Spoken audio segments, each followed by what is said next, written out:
유시민 작가가 방송에서 강훈식 실장을 향해 이례적인 직격탄을 날렸습니다. 청와대가 발칵 뒤집힐 만큼 파격적이었다는 그 발언의 정체. 영상에서 직접 확인하시죠. 영상 시작 전 구독 부탁드립니다. 정치인 유시민 말고 장관, 보건복지부 장관 유시민은 스스로 어떻게 평가하세요? 그냥 군복무 하듯이 가서 예. 군복무 하듯이 가서 주어진 일을 열심히 하고 예. 제대한 거죠 뭐. 되게 겸손하게 말씀하시네요. 진짜 제 인생에서 아주 짧은 기간에 불과해요. 그렇지만 뭐 누구나 다 그런 기회를 받는 건 아니니까, 그런 기회를 받았으니까 뭐 최대한 할 만큼 할 수 있는 만큼 하고 그러고 뭐 그 다음 분들한테 넘기고 그런 거죠. 그때 보건복지부 장관 하실 때 제가 되게 기억에 남는 게, 제가 그때 막 기자가 됐어요. 2005년에 기자가 돼서 이제 2006년, 7년에 열린우리당을 잠깐 한 1년 동안 출입을 했는데, 그때 무슨 얘기를 들었냐면 국힘 의원들이 유시민 장관님 없는 데서 자기들끼리 칭찬하는 얘기를 들었어요. 그래요? 그 칭찬의 내용은 뭐냐면, 정치인 장관들이 오면 보통은 처음에 이제 정책 질의를 하면 얘기를 하다가 구체적인 얘기가 나오면 장관들은 빠지고 실국장이나 혹은 과장들이 대답하게 하는데, 유시민은 단 한 번도 그걸 지가 처음부터 끝까지 다 한다. 그 정책 질의와 관련해서 똑똑하긴 하다, 대단하긴 하고 이제 업무 파악은 확실히 잘 됐다, 뭐 이런 얘기를 하는 거를 내가 국힘의원들이 하는 걸 들어서. 그 칭찬 아닌데. 장관이 자기 일을 그 정도는 해야지 기본이지. 그거 뭐. 근데 겸손하신데 사실 민주당 쪽에 정치인으로 온 장관들도 안 그런 장관들 많습니다. 아시잖아요. 다른 장관 어떤 면 잘 몰라요. 그 얘기 하시더라고요. 네, 거의 대부분 보면 뭐 옆에 뭐 보좌관들이 와서 대신 이야기해 주고. 그렇죠. 이렇게 이제 모르면 이렇게 하면 이제 네, 쪽지 그렇죠. 날라오면 이제 쪽지 보고 읽기도 하고. 우리가 우린 그런 거 많이 봤는데 직접 다 얘기하시는 그때 이제 제가 그거를 누가 이제 민주당 쪽에서 칭찬하는 게 아니라 국힘 의원, 제가 이제 그때 뭐 열린우리당 나왔는데 이제 국힘 쪽도 뭐 취재할 일이 있고, 왜냐면 열린우리당 이제 좀 안 좋은 기사 쓰려고 그러면 국힘 쪽에 물어봐서 이제 쓰기도 하고 그러던 시절이라 뭐 그랬던 좀 기억이 납니다. 예.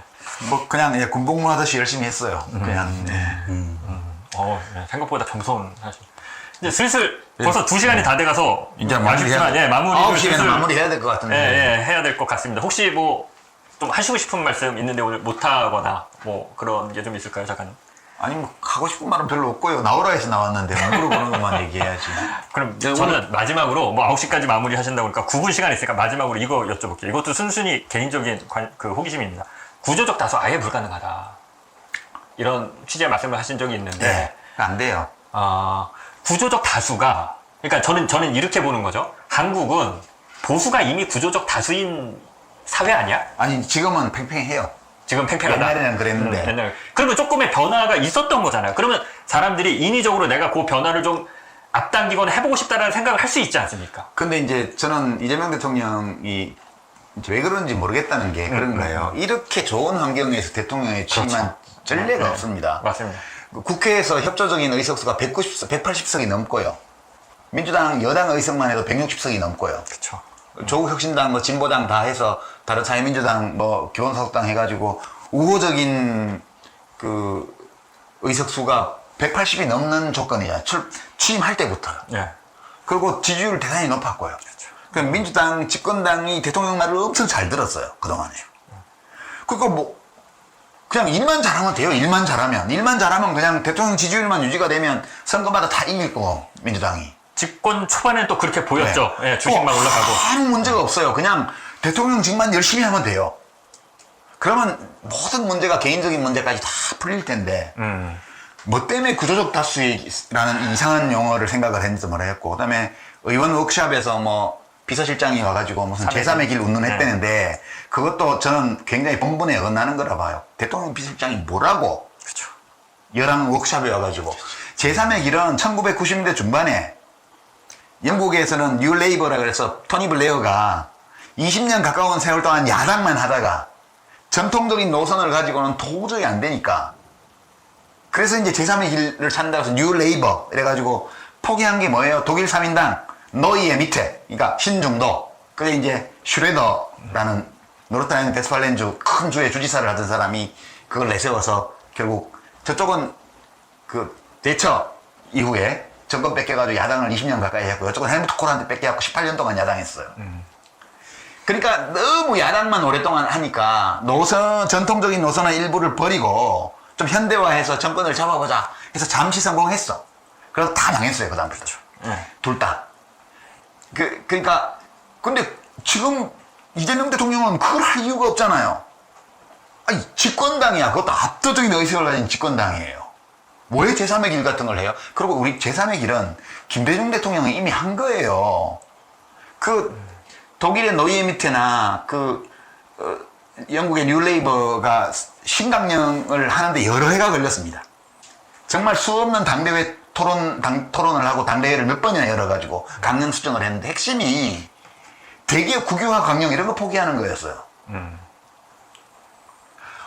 우리는 민주당이 그런 당이 아니잖아요. 민주당은 제2의 길을 갔던 당이 아니에요. 우리나라는 분단국가고 사회주의, 공산주의 이런 거 할 수가 없는 나라이기 때문에 이 우리 더불어민주당이라는 건 김대중 대통령 때부터 시작해서 대중경제론, 서민과 중산층의 정당, 이게 이미 제3의 길이에요. 이 제3의 길로 와서 정권 교체하고 네 번째 정권이 설 정도로 성공한 길이라고요, 이게. 이걸 내버리고 무슨 제3의 길을 또 가요? 그래서 저는 그거는 어불성설에 되지도 않는 얘기예요.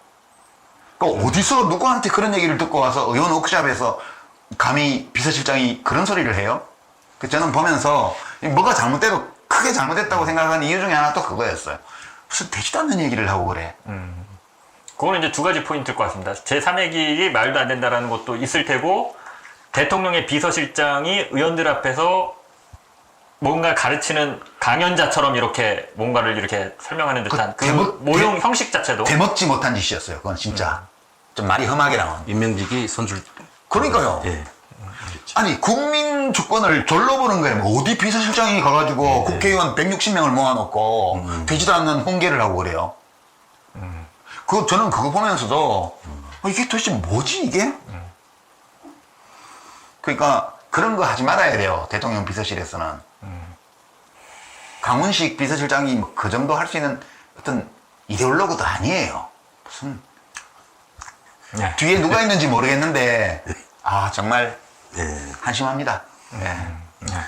또 다시 마무리는 하드보일로. 이게 잠깐 그래도 저기 뭐 슬슬 마무리하시죠. 예, 이제. 마무리. 예. 그래도 대통령한테 그냥 할 말씀 할 수 있으면. 아니, 간지럽게 무슨. 그거는 뭐예요? 알겠습니다. 대통령한테 말하는 비평은 안 합니다. 예. 알겠습니다. 이제 뭐 슬슬 마무리하려고 합니다.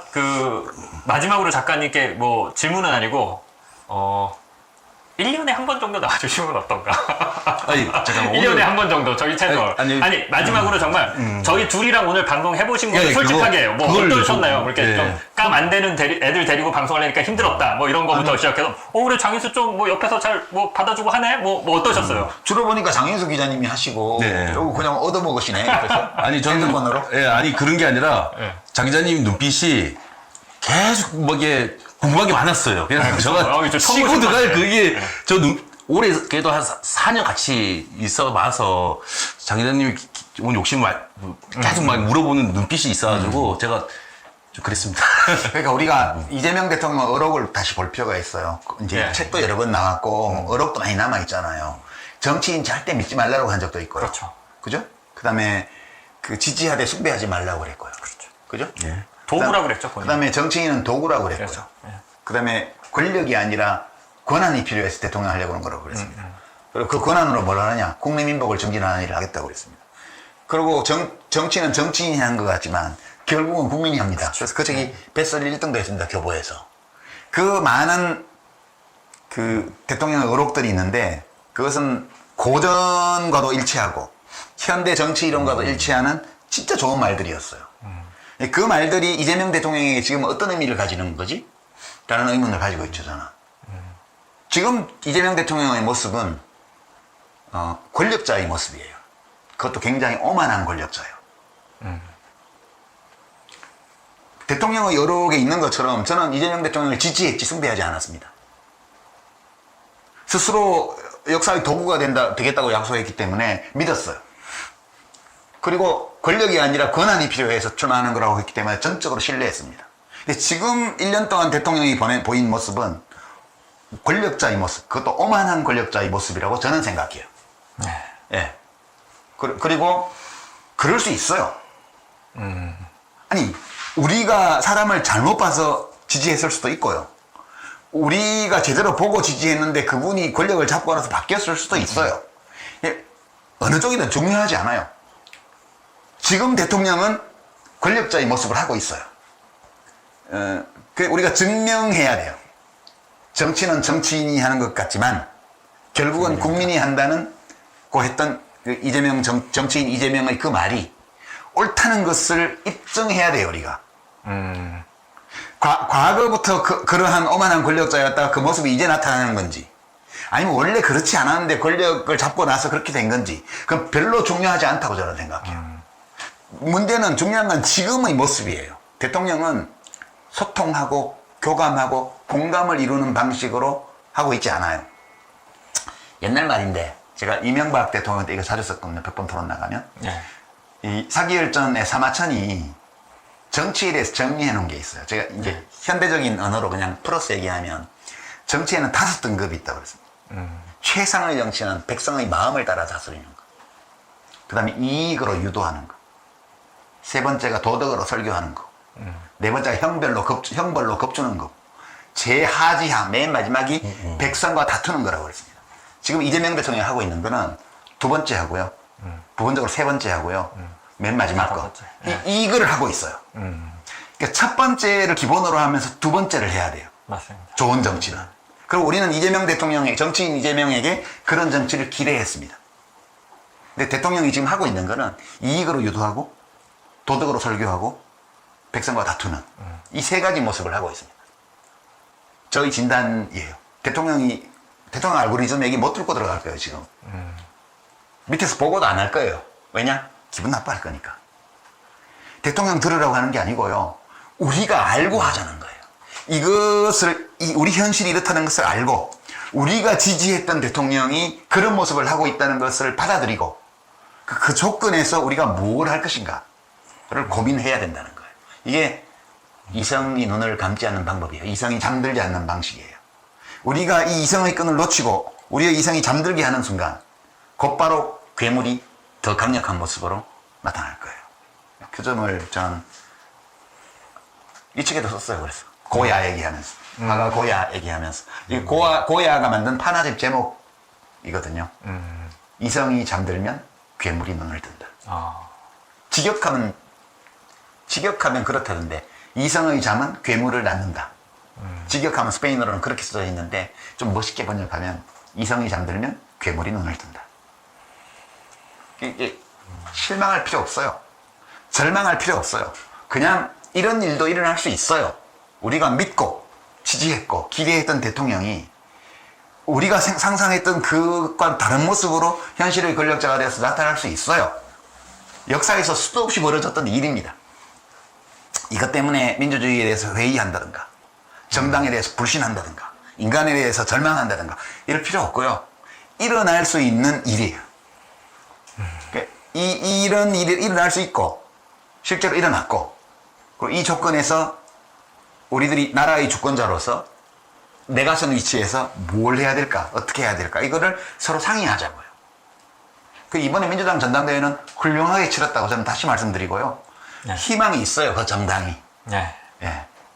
정치인들이 그렇게 분열을 획책하고 이렇게 해도 분열하지 말고요. 서로 이해해야 돼요. 그러니까 이 김민석과 그 친명을 찍은 유권자들은, 당원들은 정청래와 그 3인의 최고위원을 찍은 당원들이 왜 그랬는지를 이해하려고 노력하고요. 반대편에서는 또 왜 김민석과 그 친명들을 찍었는지 그걸 이해하려고 노력해야 돼요. 그 당원들은 잘못이 없어요. 그리고 결과도 훌륭하게 냈습니다. 서로 이해만 하면 달라진 국면, 다음 국면에서 또 선택을 할 수 있는 상황이 왔을 때, 그때는 이번 전당대회보다 훨씬 더 훌륭한 선택을 하게 되리라고 저는 봐요. 민주당은 그 정도 되는 당 같더라고요, 제가 보니까. 예. 그 점을 위로를 드리고, 당원이 아닌 시민들도 이번 과정에 함께 참여하셨기 때문에 저는 환멸에 빠지지 말자. 괜찮아요. 일어날 수 있는 일이에요. 예. 예. 나라 망하지 않아요. 예. 이번 전당대회를 누구도 이기지 못했다. 공화정도 지키고 대통령의 리더십도 지킨 결과다. 이런 해석을 합니다. 이 해석에 전적으로 동의합니다.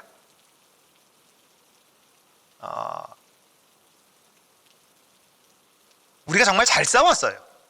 너무 잘 싸웠습니다. 당원들만 잘 싸운 게 아니라요. 일반 시민들도 막판의 여론조사로 함께 싸워줬다는 거예요.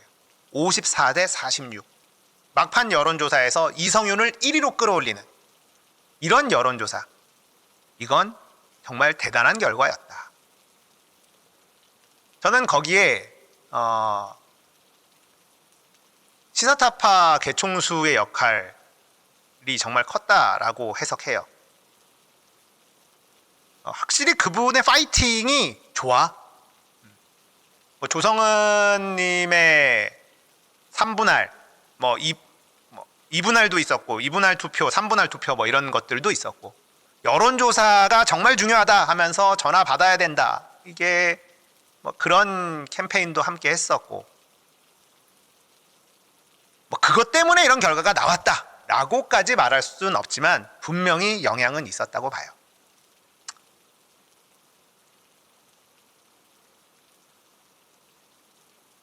자, 유시민 작가의 민주당원들에 대한 평가도 잠깐 보겠습니다. 그렇게 막 이상한 결과 아니에요. 대통령이 낙점해서 후보를 내보냈는데 이 정도는 해야죠. 근데 저는 사실 민주당 당원들이 어디까지 할까? 정청래 후보가 되기는 어렵다고 봤어요. 그러나 당의 어떤 시스템과 정신과 민주주의의 기본 규칙과 당원 주권주의라는 그 원리, 이런 것들을 지켜내는 선까지 할 수 있을까 없을까? 이거를 보고 있었는데 저는 40%만 넘으면 성공이라고 봤거든요. 그거에. 근데 제가 기대했던 것보다 훨씬 더 높은 수준에서 비주류를 지금 살려놓은 거거든요. 그렇죠. 네, 그거는 민주당 당원들 되게 훌륭하구나. 그 괴로운 상황 속에서 누구도 완전 만족할 수는 없고 누구도 완전 불만족할 필요도 없는 그런 결과로 집단적 의사결정이 이루어졌다는 게 굉장히 놀라웠어요. 저는 보면서. 대단하다. 자, 당원들이 대단하다. 민주당 당원들 수준이 너무 높다. 놀랐다. 네, 이런 평가입니다. 사실 우리는 너무 절박하게 싸웠었기 때문에 이 결과에 굉장히 실망을 했었죠. 하지만 유시민 작가는 정청래 후보가 더 크게 질 줄 알았다. 그런데 54대 46. 절묘한 숫자더라. 그리고 비주류인 최고위원들을 다 집어넣는 것. 이건 진짜 대단했다. 이 싸움에서 패배했다고 생각한 우리들에게 좀 큰 울림을 주는 그런 말이었어요. 진 거 아니다. 당신들이 그만큼 했기 때문에 지금 대한민국이 완전히 망가지지 않았다. 이 말씀을 한 거잖아요. 진짜 큰 위로가 됐습니다. 자, 그리고 민주당이 이재명 대통령의 지배를 언제부터 받았는지에 대한 이야기를 합니다. 들어보겠습니다. 민주당 전당대회에 대한 관심보다 제가 가지고 있던 질문들, 답을 찾지 못한 질문들은 다른 것들이었어. 왜 지방선거 때 명픽들이 다 떨어졌지, 대부분? 서울시장 떨어지고, 성남시장 떨어지고, 부산 북갑 하정우 떨어지고, 다 명픽 후보들이잖아요. 그렇죠. 사람들이 왜 이걸 분석 안 하지? 제가 대통령을 공격해가지고 대통령 지지율이 떨어졌다고 얘기하는 분들은 저를 너무 과대평가하시는 거예요. 제가 얘기한 거는 사람들이 이미 갖고 있던 의문에 대해서 제가 얘기를 한 거지. 사람들이 갖고 있던 생각을 표현해 준 거지. 제 말을 듣고 대통령을 지지 안 하게 된 게 아니에요, 사람들이. 저는 이거를 벌써 지방선거 훨씬 전부터 느끼고 있었어요. 제가 벌써 지방선거 몇 달 전부터 이상징후를 저는 느끼고 있었고, 그래서 그거를 조심스럽게 몇 차례 얘기를 했던 거에 불과해요. 그랬더니 저를 어마어마하게 공격을 하기 시작하는데, 그거는 이제 청와대의 공기죠, 그런 게. 대통령이 저를 싫어하는 거예요. 그러니까 막 나서서 저한테 난도질하는 사람이 이쁨 받는 거죠. 그건 권력에서 늘 있는 일이에요. 제가 사실은 갖고 있는 근본적인 참 많이 받는 질문, 최근 들어서 지난 몇 달 동안 이재명 대통령은 원래 저런 사람이었냐, 아니면 대통령이 되고 나서 사람이 달라진 거냐, 이 질문이요. 이제 저는 답을 못 찾았어요. 그냥 근데 확실한 거는 대통령이 되기 전에 내가 봤던 이재명이라는 정치인과 지금 날마다 미디어를 통해서 보게 되는 이재명 대통령은 아주 다른 사람 같다. 그거는 제가 받아들이는데, 지금의 이재명이라는 이 모습이 원래의 모습이냐, 아니면 대통령이 되고 나서 어떤 이유 때문에 이렇게 된 거냐에 대해서는 모르겠어요, 저는. 그런 건데, 제가 이제 이상징후를 느낀 거는 벌써 가을부터 좀 불안했는데 이거는 명백히 뭔가 잘못됐다라고 느낀 거는 김남국 의원 사태 때예요. 그 문진석 예. 원내수석 부대표하고 문자 현지 누나 문자 있잖아요. 근데 그거는 훈식이 형 뭐 이거는 일어날 수 있는 일이에요. 근데 제가 불안감을 느낀 거는 그 뒤인데 그렇게 해서 사표를 낸 김남국이 민주당으로 가서 대변인이 되고 그쵸. 전략공천을 받아서 안산의 국회의원이 돼요 다시. 이거 옛날 민주당 같으면 있을 수 없는 일입니다. 문진석 의원은 그 사고를 쳐놓고 한 번 책임 추궁도 안 당했습니다. 제가 이제 그 일들이 진행되는 걸 이렇게 보면서 뭐지 이게? 그러면 이거는 청와대가 민주당을 지배하고 있다는 뜻이에요. 안 그러고는 설명이 안 돼요. 명픽은 그냥 전략공천을 주는구나. 그거 말고는 달리 설명할 길이 없잖아요. 사고 쳐가지고 청와대에 사표를 냈는데 사표되고 나오자마자 당 대변인을 시키고 그럼 지방선거 때 전략공천을 줘요. 그러는 정당은 맛이 간 정당이에요. 그거는. 내가 아는 민주당에서는 그게 정상적인 상황에서 일어날 수 없는 일인데 그거에 대해서 아무도 얘기를 안 했어요. 그래서 이거는 제가 이제 김남국 의원 사태를 보면서 이거는 밖으로 안 드러나서 그렇지 이 청와대와 민주당과의 관계, 그 민주당 내부에 심각한 문제가 이미 생겨 있는 것 같다라는 불안감을 그때 확실하게 느껴서 그 발언을 했던 거고요. 이제 네. 다 노출된다고 생각해야지. 그 의심이 처음에는 의심이었고 점점 더 의심이 짙어지다가 지방선거를 보면서 확신이 된 거죠. 문제가 심각하다. 그리고 정청래 대표가 평택에 그 김영남 씨를 공천한 거에 대해서 선거운동 열심히 안 했다고 비난하는 사람은 있지만 거기 김영남을 공천했다고 비난하는 사람 아무도 없었어요. 특히 친명 쪽에서 소위. 무슨 뜻일까요? 정청래의 공천이 아니라는 뜻이죠. 그렇게밖에 해석이 안 돼요. 그러니까 우리가 밖으로 드러나지는 않았지만 그 내부 물밑에서 그 이재명 대통령과 민주당 사이에 심각한 문제들이 본인들은 다른 측면에서 문제를 느끼겠지만 제가 보기에는 민주주의의 기본 원칙, 민주당의 개혁성 이런 것들이 소실되어가는 과정이 이제 우리 모르는 사이에 좀 깊이 진행이 된 것 같다는 느낌을 가진 거죠. 그리고 왜 명픽들이 지방선거에서 떨어졌을까? 그때도 유리창 하나 깬 거예요. 밖에 자유리창 하나씩 깬 거예요. 유리창을 3개나 깼다고요, 시민들이. 그런데도 대통령은 지방선거 끝나고 기자회견하면서 선거를 사실상 패배로 규정을 하고 그걸로 당 탓을 하고 그렇죠. 뭐지? 내가 보기에는 분명히 대통령 차유리창을 깼는데 시민들이, 유권자들이 왜 대통령은 당 보고 뭐라 그러지? 제가 대통령에 대해서 비판적인 발언을 하게 된 경위예요, 이게.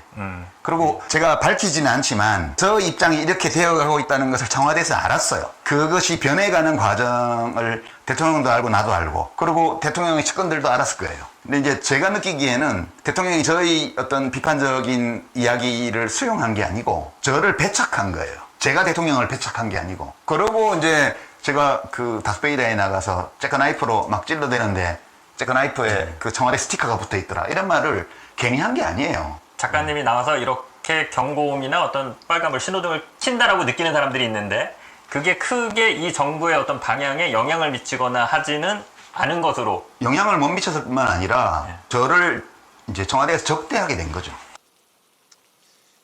자, 민주당이 이재명 대통령의 지배를 받은 지가 꽤 됐다. 김남국이 사고를 쳤는데 민주당 대변인으로 들어가고 전략공천을 받더라. 제가 이런 얘기를 잠깐 언급한 적이 있습니다. 저번 지방선거 때 정청래 대표는요, 컷오프 없다. 이 얘기를 계속했어요.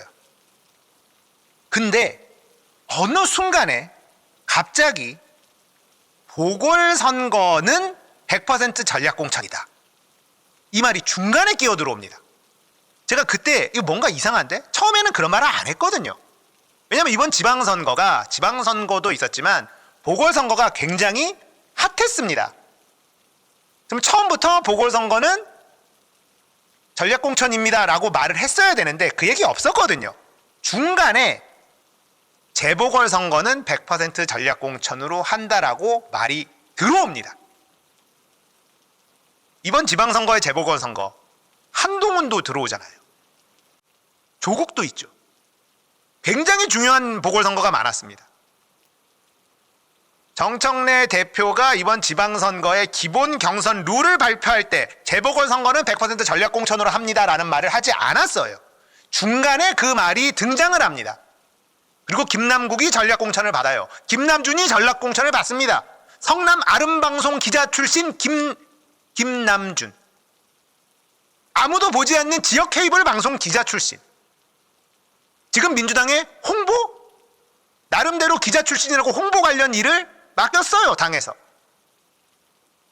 누구의 오더일까? 정청래 대표의 뜻은 아니에요. 자, 김남준이 현진우나 훈식이 형 청탁 사고 치고도 전력 공천을 받았다. 문진석은 그 사고를 치고도 어떠한 책임도 지지 않았다. 책임만 안 진 게 아니라 욕도 안 먹었어요. 질책도 안 당했어요. 이걸 보고 이재명 대통령이 민주당을 지배하고 있구나. 이 의심이 확신으로 바뀌었다라는 이야기입니다.